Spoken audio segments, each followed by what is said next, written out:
নমস্কার। আমি অ্যাস্ট্রোলজিক্যাল বিষয় নিয়ে আলোচনা করেছি। আজকে আমি চন্দ্রের কয়েকটি বিষয় নিয়ে আলোচনা করব।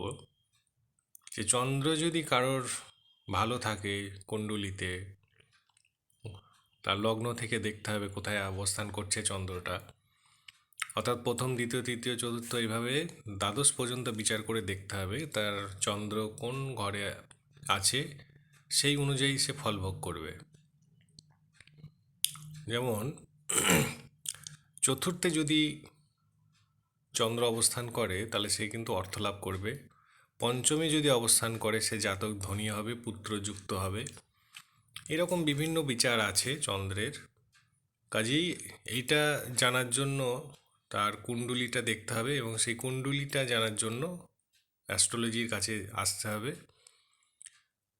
তবেই জানতে পারবেন, অ্যাস্ট্রোলজি বলে দিতে পারবে আপনার চন্দ্র কেমন আছে, কি পজিশনে আছে, কি ফল দেবে। নমস্কার।